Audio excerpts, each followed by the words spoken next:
How y'all doing? How y'all doing? God bless y'all. How y'all been, man? I know it's been a while, you know. But I was on my way to church last Sunday. It's just I was listening to the church service that was on the radio, and man, it just been bothering me. This lady, she was preaching, and she was saying how you could like she was telling the congregation on the radio how to get rid of evil spirits, and she said you could check the scriptures. You could burn some sage. She said burn some sage and get rid of these evil spirits out your house. That ain't nowhere in the scripture. No, ain't no burning no sage nowhere in the Bible. If you find it, let me know. Because it ain't nowhere in the Bible to burn no sage to get rid of no evil spirits. You burn some sage to try to get rid of some spirits, you gonna invite some spirits into your house. Don't ever do that. I'm telling you. It's a lot of demonic stuff that's going on in the church. I'm telling y'all, don't play around with this demonic stuff. This stuff is real. The demons, fallen angels, is real. You know what I'm saying? Before I got saved, when I was like fresh out of college, when I came back out here from college from Mississippi, I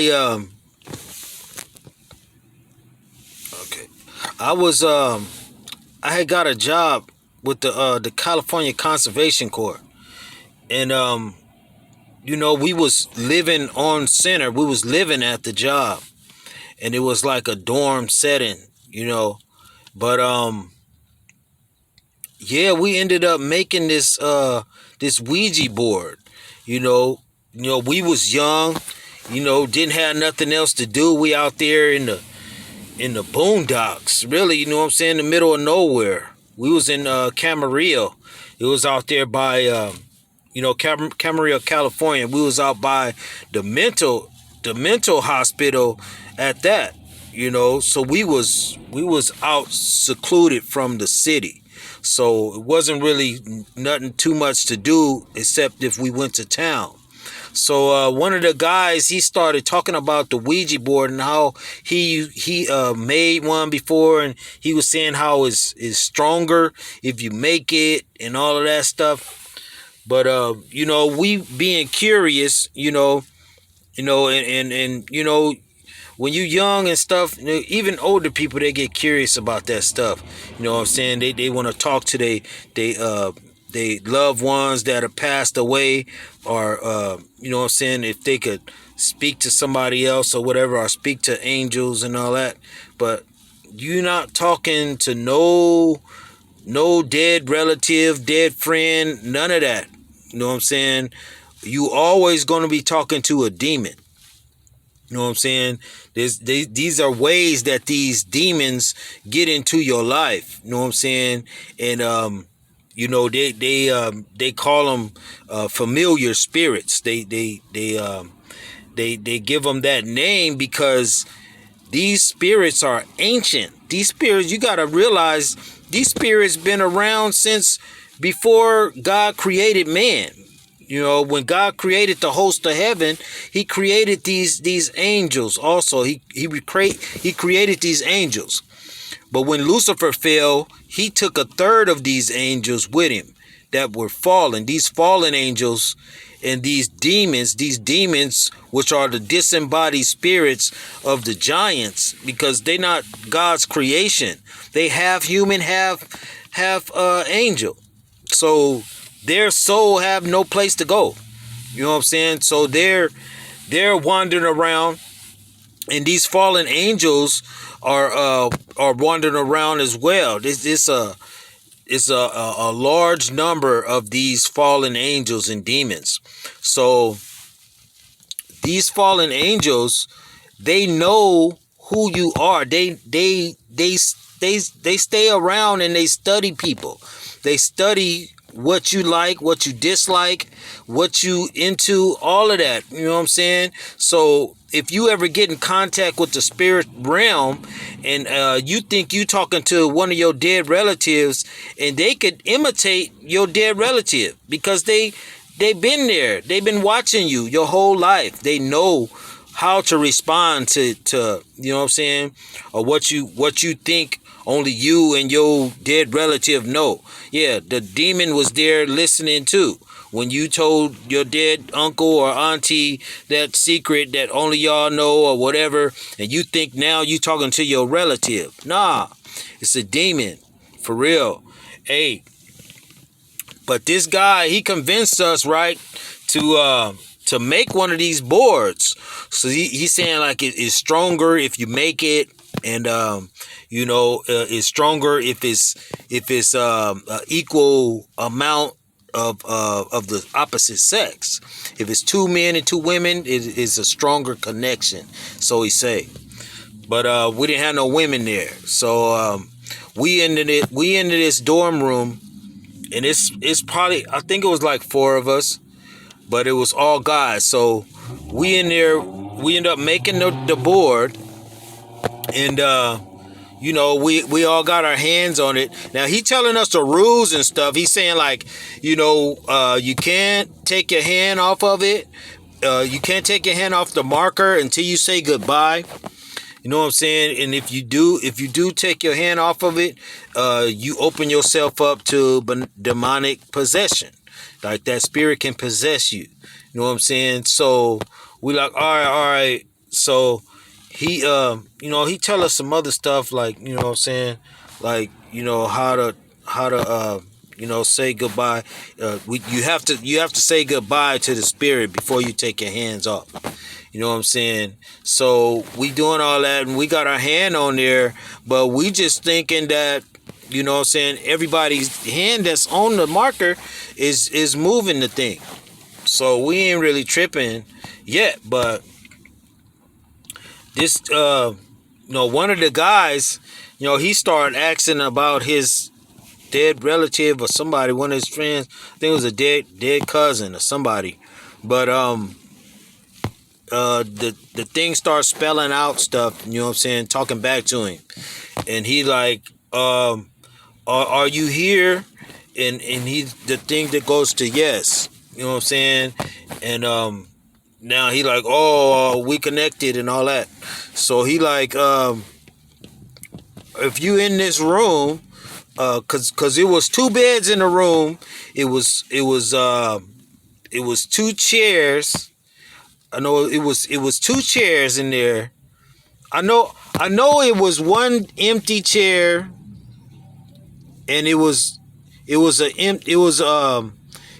empty, somebody wasn't sitting on one of the beds. So he like, if you in this room, are you sitting in the empty chair? And the thing go to no. So he like, okay, if you in this room, are you sitting on the empty bed? And the thing goes to no. Now he was sitting on the other bed. So he asked, if you in this room, are you sitting next to me on the bed? And he went to yes. You know what I'm saying? So he like tripping out now, you know what I'm saying? Now mind you, we in a room. And the windows are closed, the door is closed. You know what I'm saying? And like I said, we in like a dorm. So we got hallways and stuff. So he like, okay, so if you sit next to me, give me a hug. So right when he said that, like from down the hallway, we hear somebody hollering like, no, you're not supposed to hug him. No, you're not supposed to hug him. We like, what? So we get spooked, like, you know what I'm saying? Like, goodbye, we don't want to talk no more. We don't want to talk, like, goodbye. So we trying to say goodbye to it, so the thing can say goodbye and we could take our hands off. But it wouldn't say goodbye, you know. And the dude that was talking, that communicating with the spirit, he ended up taking his hand off the marker because he got spooked. Now, like I said, the window's closed, the door is closed. So when he took his hand off the marker, his clothes did like that, like a gust of wind went through his clothes. You know what I'm saying? So we really spooked. So he back into the corner, and his teeth is chattering and shaking like he freezing cold. And he asking God, please forgive me, help me, God. Please, please, please forgive me. So, man, we steady on the marker though.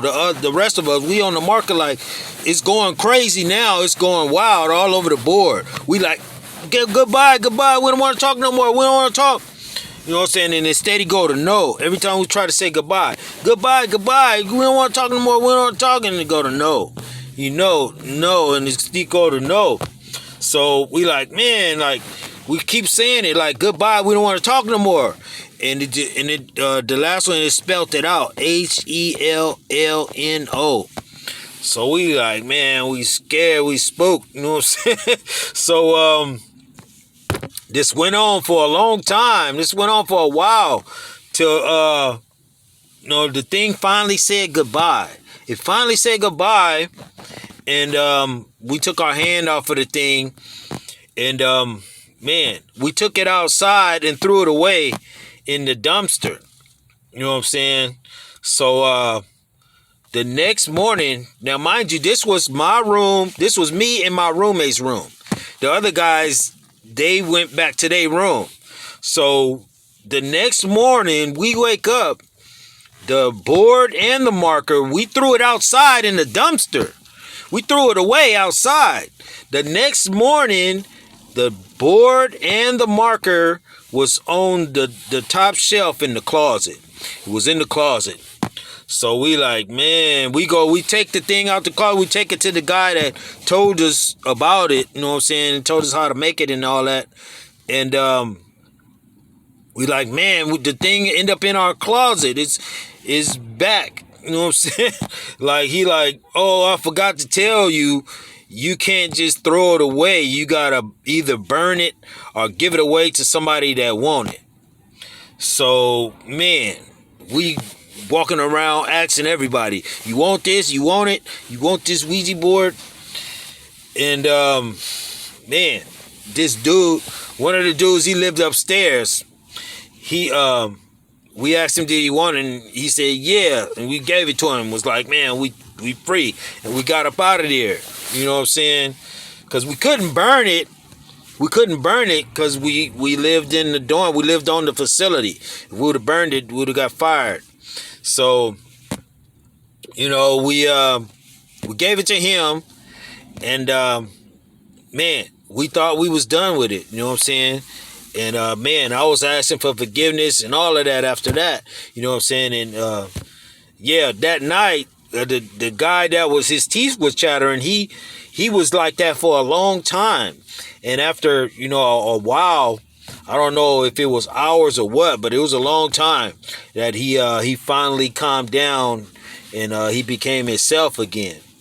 But yeah, like I say, we thought we was done with that, but years later, I wasn't even working for them no more. I was in the streets gang banging and stuff, and ended up going to jail. One of the times I went to the county jail, I was in the holding tank, and I was coming back from court, and I was in the holding tank, and I saw the guy that we gave the board to. I saw him. He came in the holding tank. He had on the Dean Ward jumpsuit, the medical. He was in the medical jumpsuit. He was like looking spaced out. He wasn't himself. He was in another land. Like his eyes was bucked out, and like he had like a constant smile on him. Like, you know what I'm saying? Like just like a demonic, wicked type smile. You know what I'm saying? And I didn't realize it at the time. You know what I'm saying? But you know, I'm talking to him, and I'm telling people in there that sit next to me, like, man, I know this dude. You know what I'm saying? Like, man, he didn't used to be like that. Like, how he get like that? You know what I'm saying? And I'm telling like, what's up, man? Like, you know what I'm saying? How you doing? You all right? And all that, you know. And he didn't respond. And he just got this smile, this constant smile. You know what I'm saying? But like a while later, after that, I didn't realize it right then, but later, like a little time later, you know what I'm saying? I realized that's who we gave that board to. That's who we gave the board to. And he probably played that thing by himself. You know what I'm saying? And got possessed. You know what I'm saying? And man, he was possessed. And man, it was no joke. It was no joke. It was real. You know what I'm saying? That stuff is not to be